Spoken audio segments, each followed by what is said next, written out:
Isang magandang gabi po sa inyo lahat mga kapito at ganun din po sa lahat ng mga sumusubaybay sa aking YouTube channel. Ngayon po ay araw ng Sabado, November 21. Shout out po muna tayo sa mga nagdiriwang ng kaarawan ngayon.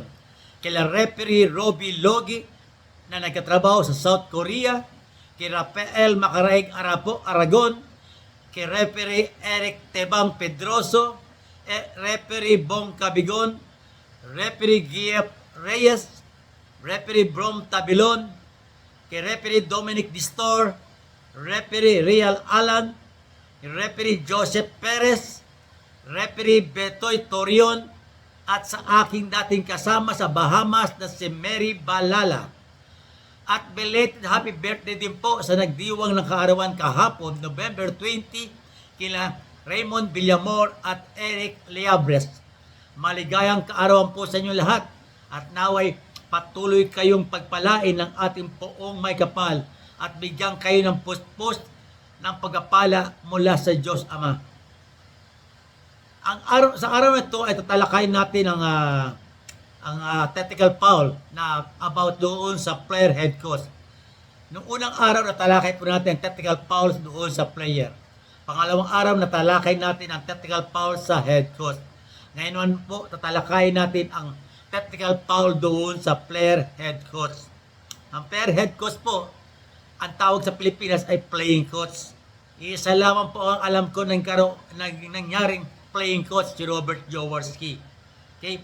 Ito po yon sa Article 36-27 ng OBRI, sabi sa statement, a player head coach shall be game disqualified automatically when charged with the following fouls. Disqualified po siya sa mga sumusunod na senaryo. Unang senaryo, pag tinawagan siya ng dalawang technical fouls as a player. Ibig sabihin, naglalaro sa loob ng court, di siya coach, player, head coach nga siya, player nga siya sa loob, naglalaro siya, natawagan siya ng dalawang technical foul, disqualified po siya. Pag sinabing disqualified, aalis sa team bench area, papunta ng dressing room. So, pag nasa dressing room siya, hindi na siya pwede mag-coach. Okay? Yan ang unang senaryo. Pangalawang senaryo, pag natawagan siya ng dalawang unsportsmanlike foul as a player. Yun. As a player ulit, dalawang unsportsmanlike foul, disqualified siya. Pangatlong senaryo, pag natawagan siya ng isang unsportsmanlike foul at isang technical foul as a player. So, disqualified din siya, pumunta ulit siya ng dressing room. Pang-apat na senaryo, nagkaroon siya ng isang technical foul as a head coach, entered as C. Pag entered as C, direct sa kanya. And one unsportsmanlike foul as a player or one technical foul as a player. So, disqualified din po siya. Punta ulit sa dressing room. Hindi na siya pwede mag-coach.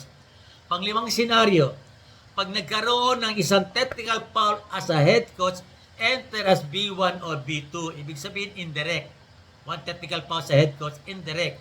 At nagkaroon siya ng isang technical foul as a head coach, entered as C, direct. So, meron isang indirect at isang direct.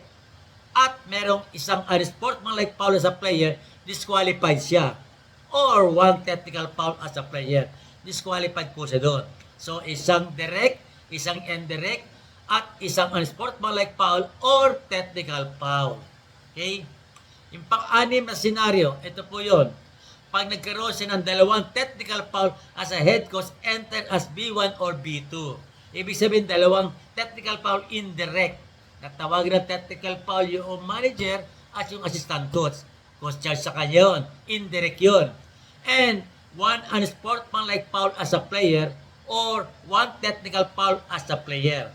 Pag natawagan siya ng isang unsportsmanlike foul or isang technical foul at nagkaroon ng dalawang indirect technical foul sa kanya, disqualified din po siya. Tandaan natin, pag mayroong B1, B2, indirect po yon. Pag yung C, yun po, direct sa coach. Okay? Yung pampito nun po, ito madali-dali ito, pampito. Pag natawagan siya ng dalawang technical foul as a head coach entered as C, direct sa kanya. Pag dalawang technical foul direct sa kanya, disqualified po siya. Yung pangwalo, sabi doon, pag natawagan siya ng isang technical foul as a head coach entered as C, direct sa kanya, and dalawang technical foul as a head coach entered as B1 or B2, dalawang indirect. So pag meron isang direct charge sa kanya at dalawang indirect, disqualified din po siya. Okay? At ang pansyam, pinamadali rin pansyam. Pag karoon siya ng tatlong technical foul as a head coach, enter as B1 or B2. Ibig sabihin, tatlong indirect. Na technical yung assistant coach, may isa na. Na technical yung isang manager, pangalawa na. Na technical yung isang assistant coach, tatlo na. Disqualified yung coach. Kaya nga napakahirap ang trabaho ng coach dahil responsibilidad niya yung team bench. Okay? Tandaan po natin, ang disqualified, ibig sabihin po niyan, sa salita natin, yung thrown out or ejected. Pero hindi po gumagamit ang FIBA ng thrown out at ejected. Kasi nga po ang FIBA, finish word ang ginagamit yan. Kaya nga, disqualified lang. Okay? Yan pong ating aralin at sa sunod po, maraming sitwasyon tong player head coach kaya tatalakay natin sa sunod na kabanata. Muli, ito po ang iyong abang lingkod, former FIBA referee, ito Kamarongan. At bago po tayo magwakas, huwag po natin kalimutang mag-like, mag-share, mag-subscribe at mag-follow sa aking YouTube channel. Maraming salamat po. Hanggang sa muli. Bye-bye.